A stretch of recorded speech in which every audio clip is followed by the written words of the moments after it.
the most hated member of the Grateful Dead, had more #1 hits on her resume than the rest of the band combined. Before she ever heard Jerry Garcia play a single note, Donna Jean Godchaux had already sung on Percy Sledge's When a Man Loves a Woman, #1, 1966, and Elvis Presley's Suspicious Minds, #1, 1969. She'd recorded with Duane Allman, Cher, Neil Diamond, and Boz Scaggs. She appeared on the cover of a Cher album, and she walked away from all of it, a 5-year career at the most important recording studios in America, to move to San Francisco for an adventure. I mean, it was a hard decision, but it was one that I knew that I had to make, and one that had been in my heart for a while. And much to my mother's chagrin, I packed my bags, and her not speaking to me for a week, but I made the trek out to San Francisco. That woman spent 7 years as the only female member in Grateful Dead history.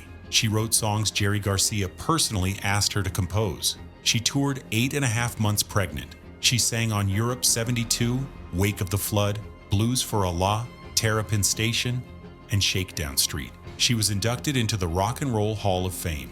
And when the band celebrated its 50th anniversary in 2015, the biggest Grateful Dead event since Jerry died, nobody called her. There was talk about it, she said years later, but not with me. That's all I'm going to say about that. 9 words. A lifetime of erasure in 9 words. This is the story of Donna Jean Godchaux. Not as Keith's wife, not as the woman Deadheads love to hate, as the most qualified singer who ever stood on a Grateful Dead stage, and what happened when a boys' club decided she didn't belong. Donna Jean Godchaux grew up in Florence, Alabama, the northwest corner of the state, right on the Tennessee River. Her father, Chet, was a pilot. He died in a plane crash. Her mother, Jamie, was a mathematician who ran the first IBM training program in the region. Music showed up early. By 6, Donna could hear a song on the radio once and sing all 3 harmony parts back. She wrote her first song at 9, sat down at the piano, played it for her teacher. The teacher rapped her knuckles and said, "Don't ever do that again." That was Donna's last piano lesson. But here's the thing about Florence, Alabama. In the early 1960s, recording studios started appearing everywhere. Fame Studios, Florence, Alabama Music Enterprises, was becoming one of the most important hit factories in America. And the session musicians who worked there, Roger Hawkins, David Hood, Jimmy Johnson, Spooner Oldham, national treasures of American recording. Donna grew up with them. They were her friends, her neighbors, her classmates. At 15, she got the call. And I went to Rick's studio above that drugstore, and I got studio fever. And I just knew it in my bones. And then I guess you would call my DNA that that's what I was going to do for the rest of my life. A regular backup singer couldn't make a Ray Stevens session at Fame. Donna ran straight from cheerleading practice, still in her uniform, and sang on the record. That was the beginning. By 18, she'd sung on When a Man Loves a Woman. By 22, she was flying to Memphis to record with Elvis Presley at American Sound Studio. Think about that for a second. A cheerleader from Sheffield High School, running from practice in her little uniform, walking into one of the most important recording studios in American history, and fitting right in. She didn't audition for the Grateful Dead cold. She walked in with a decade of work behind her. 2 #1 singles, sessions with the biggest names in soul and rock and roll. The irony that would follow, that she'd become the most criticized vocalist in a band that couldn't sing in tune. Without her starts, right here, in this studio, in this uniform. She and her friend Jeannie Green formed a vocal group called Southern Comfort. They were the only 2 women with long hair and peace signs in all of Muscle Shoals. We got really stared at a lot, Donna said, because we were so different. After 5 years, she told legendary Atlantic Records producer Jerry Wexler she was leaving. I just had to go to California. No other explanation than that. I had to go. Not for music, for California, for adventure. In early 1970, Donna moved to San Francisco and took a job at Union Oil. She met a pianist named Keith Godchaux through a mutual friend. They fell in love immediately. Keith looked at her and said, "Well, I love you." She said, "Well, I love you too." They sat down and started planning their wedding. She'd never even heard him play. We actually decided to get married before I had ever heard him play the piano. That October, co-workers dragged Donna to Winterland for a 4-band bill. She refused to take any drugs she wanted to prove her friends were crazy.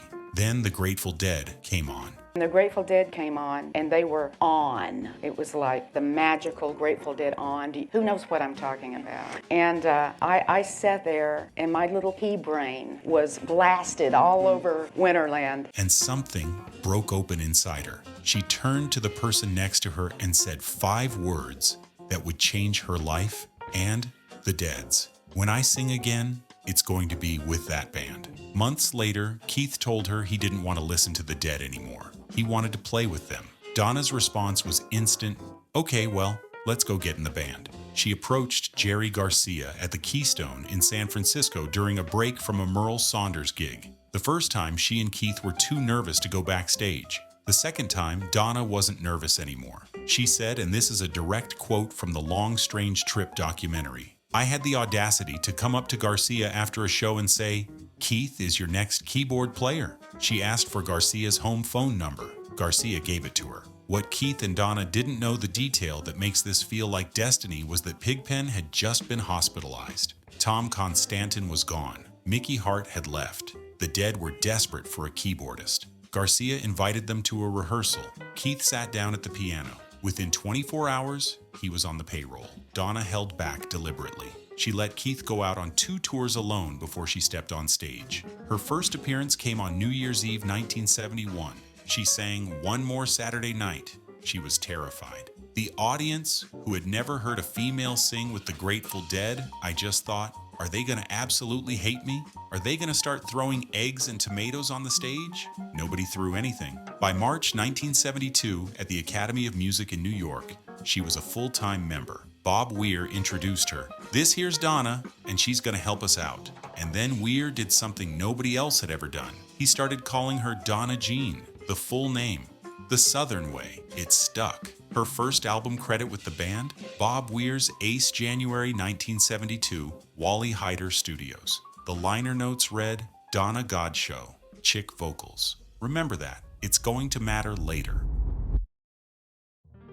Now, here's the part most Deadheads don't know. Donna Jean Godchaux didn't just sing backup, she wrote songs. And Jerry Garcia personally asked her to do it. Before the Terrapin Station sessions in 1976, Garcia approached Donna with what she described as almost a directive, "I want you to write a song for this album." She sat at the piano and wrote Sunrise in a single session. You know, one thing that can be said about musicians who really know who they are is you don't have to overdo it. You just do it and let it be what it is. And that's what communicates to people's heart and souls. Words and music flowed out together. The song was about sunrise ceremonies conducted by Chief Rolling Thunder, a Cherokee medicine man who'd become part of the Dead's extended family. Specifically, it was about a memorial ceremony for Rex Jackson, one of the Dead's road crew, held in Keith and Donna's backyard in Tiburon. For the studio recording, an actual medicine man traveled from Los Angeles and brought a traditional medicine drum. Donna remembered the room going silent. It was like a sanctuary in that studio when he was playing that. It was very heavy. The skeleton with the eagle feather on the back cover of Terrapin Station, that image references Sunrise, her song, on the back of the Grateful Dead's album. She wrote a second composition, From the Heart of Me, for Shakedown Street, and a third, Rain, for Jerry Garcia Band's Cats Under the Stars. Garcia called that album his personal favorite of his own recordings. Donna's song was on it. A song he loved so much he carried it on the record he was proudest of. Here's what strikes me. Garcia didn't ask Phil to write a song, didn't ask Bobby, he asked Donna, and she delivered something unlike anything else in the Dead catalog, a ceremony, a prayer, a piece of Native American spiritual tradition set to music by a woman from Alabama who grew up singing gospel in a Baptist church. Sunrise doesn't sound like the Grateful Dead. It sounds like something the Grateful Dead could only make because Donna was in the room. But the songs she transformed go far beyond her own compositions. The music never stopped. Her bridge spotlight was so essential that the song never sounded right after she left. Looks Like Rain, she turned it into a duet with Weir. Scarlet Begonias, Eyes of the World, playing in the band, listen to May 22nd, 1977 at Pembroke Pines. Listen to the closing of Winterland, December 31st, 1978. Donna Jean Godchaux is not ruining anything. She's completing it.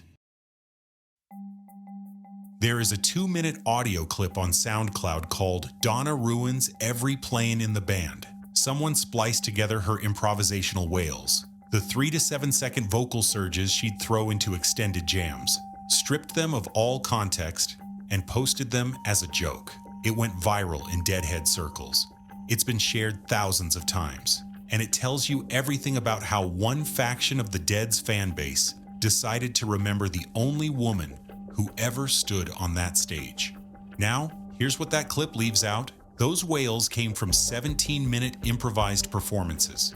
Because I had come from this pristine recording atmosphere in the studio, and this was like not that. It was organic and not that. And I was incredulous. She was off-key for fragments of seconds inside compositions that lasted longer than most bands' entire sets. And the reason she was off-key, the technical, verifiable, confirmed reason, is that she could not hear herself. Donna was a studio singer. Her entire career, fame, Memphis, Elvis sessions, happened in headphones, controlled environments, perfect monitoring. The Grateful Dead's live sound in the 1970s was the opposite of controlled. The wall of sound, 75 tons, 600 speakers, 28,000 watts, sat behind the band. There were no separate stage monitors during that era. Donna was singing into a void. She said it herself in Rolling Stone.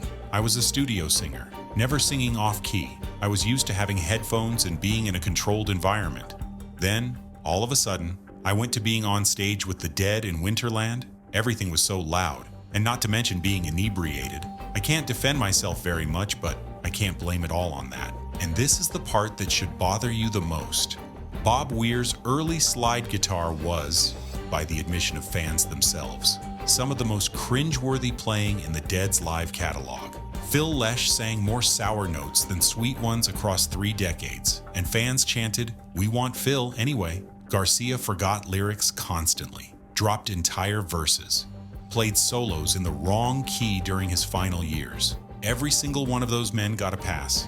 Donna didn't. She was the only professional vocalist in a band that couldn't carry a tune, and she caught more heat than all of them combined. Marshall Bowden wrote that every social media post about Donna draws comments that quickly veer towards the deeply viscous and misogynistic. The short answer for why Donna got treated differently? Look at who she is, and look at who they are. And through all of it, the SoundCloud compilations, the forum rants, the decades of caterwauling comments, Donna never fought back. She said, "All I cared about at that time was singing with the Grateful Dead. I didn't need to get out there and it be Donna Jean and the Grateful Dead. I didn't want that. I just wanted to be a part of the Grateful Dead." By the late 1970s, everything was falling apart. Keith's heroin addiction had put him in what Phil Lesh called an almost vegetative state. The marriage was fracturing in public. One night at the Dead's Front Street rehearsal space, Keith and Donna rammed their cars into each other in the parking lot while the band and crew stood watching. On February 17th, 1979, they played their last show with the Dead at the Oakland Coliseum. 2 days later, the entire band gathered at the Godchaux's house. Bobby spoke first. "We think you guys need to do your own musical thing." Keith and Donna agreed. Was it mutual? Donna gave the most honest answer anyone could give. It was both, very much both. Keith cleaned up in Alabama. They formed the Heart of Gold Band, played one concert, July 10th, 1980, at the Back Door in San Francisco. 9 days later, on Keith's 32nd birthday, he died in a car accident in Marin County. Donna married bassist David McKay in 1981. They moved back to Florence, Alabama, and for the next 17 years, Donna Jean Godchaux essentially disappeared from music. She sang in church. She raised her sons, Zion, born in 1974, while she toured 8.5 months pregnant with the Dead, and Kinsman, born from her marriage with David. She did not perform with any Grateful Dead band member again until after Jerry Garcia was dead. Now, I need to slow down here, because what happened next is the single most revealing detail in this entire story. In 2015, the 4 surviving core members of the Grateful Dead reunited for 5 concerts called Fare Thee Well, celebrating 50 years of the band. Soldier Field, Chicago. Levi's Stadium, Santa Clara. 100,000 tickets sold. The biggest Grateful Dead event since Jerry died. Trey Anastasio from Phish played guitar. Bruce Hornsby played piano. Jeff Chimenti played organ. Every supplement was invited. Donna Jean Godchaux, a Rock and Roll Hall of Fame inductee as a member of the Grateful Dead, was not there. Nobody asked her. In a 2021 interview with Glide magazine, a journalist asked her directly whether there had been any discussion about her joining the Fare Thee Well shows. Her answer was 9 words long. There was talk about it, but not with me. That's all I'm going to say about that. Her words, not mine. Sit with that for a second. The only woman in the history of the Grateful Dead, a woman who sang on 5 studio albums, who wrote Sunrise, who toured for 7 years, who was inducted into the Rock and Roll Hall of Fame alongside the men who excluded her, found out through the press that the band was reuniting. Nobody picked up the phone, nobody called Alabama. There was talk about it, but not with her. One critic called the omission the smokestack on top of the Donna hate train. I'd call it something simpler. The final proof that chick vocals wasn't a joke on the back of an album. It was a job description and a ceiling. But then, 1 year after Fare Thee Well, something changed. In June 2016, Dead & Company invited Donna Jean Godchaux to guest at Bonnaroo. She walked on stage and sang Bertha, then Playing in the Band, then Scarlet Begonias, into Fire on the Mountain, then Terrapin Station, then Franklin's Tower, then Touch of Grey. She came back for 4 more shows, 2 nights at Citi Field in New York, 2 at Fenway Park in Boston, 5 shows total. 37 years after she'd left the Grateful Dead, she was standing on stage with Bobby, Mickey, and Billy again, plus John Mayer, Jeff Chimenti, and Oteil Burbridge. The reviews said she was different, subtler, more controlled. One journalist wrote that her familiar vocals give Dead & Company an additional essence of credibility, and that the sound harkens back to the mid-1970s era, Grateful Dead. The overbearing Donna was gone. The wailing Donna was gone. What was left was a 70-year-old woman who'd spent a decade in headphones at Fame Studios, 7 years in the loudest band on earth, 17 years in silence, and 20 more rebuilding, standing on a stage that had never stopped being hers. John Mayer said afterward, "I absolutely loved the shows we played with Donna." You know what 37 years is? It's longer than the Grateful Dead existed. She was away from that stage longer than the band played on it. And when she came back, she didn't come back angry. She didn't come back with a list of grievances. She came back and sang Scarlet Begonias, because that's all she ever wanted. Not credit, not an apology, just to be part of the Grateful Dead. The fact that it took 37 years to let her back in says nothing about Donna. It says everything about the room she was trying to return to. On November 2nd, 2025, Donna Jean Godchaux McKay died at Alive Hospice in Nashville, cancer. She was 78 years old, 1 year and 8 days after Phil Lesh, 2 months before Bob Weir. Bill Kreutzmann, the man whose memoir hinted at things about Donna that no gentleman should put in print, wrote the tribute that landed the hardest. Some of those years remain my all-time favorite of the Grateful Dead, which means that some of my favorite music that I ever made with the Grateful Dead was made with Donna. Bob Weir called her a trailblazer. Trixie Garcia said, "There isn't another person that would have fit in the way that she did." She left behind her husband David, her son Zion, born on a Dead tour bus, now a musician in the band Boombox, her son Kinsman, her sister Gogi, her brother Ivan, a solo album called Back Around that she described as my journey, and a quote that tells you everything about who she was. If you keep looking back, you got nothing. If you look ahead to what is there before you, then life is good. Donna Jean Godchaux connected 2 of the most important recording scenes in American history. She walked out of Muscle Shoals, where soul music was invented, and into San Francisco, where the Grateful Dead were reinventing rock. No other member of the Dead bridges those worlds. No other member brought 2 #1 hits into the rehearsal room. No other member wrote a Cherokee Sunrise Ceremony into a psychedelic rock album. And no other member was credited as chick vocals on their first record and excluded from the band's farewell concert 43 years later. The Grateful Dead's official statement said her contributions will forever remain part of the tapestry that continues to be woven. And they will. Not because the community wanted to remember her, because the recordings won't let them forget. Put on Europe 72, put on May 22nd, 1977, put on The Music Never Stopped, From Blues for Allah. The voice you hear, warm, southern, gospel-trained, carrying the melody the boys couldn't carry themselves. That's Donna Jean, the girl who ran from cheerleading practice to a recording studio in her uniform. The woman who told Jerry Garcia, "Give me your phone number," the only professional singer the Grateful Dead ever had. They called her Chick Vocals. She called herself part of the band. The recordings say she was right. If her story stayed with you, subscribe, because there are more chapters in this band that nobody has told properly, and we're going to tell every one of them.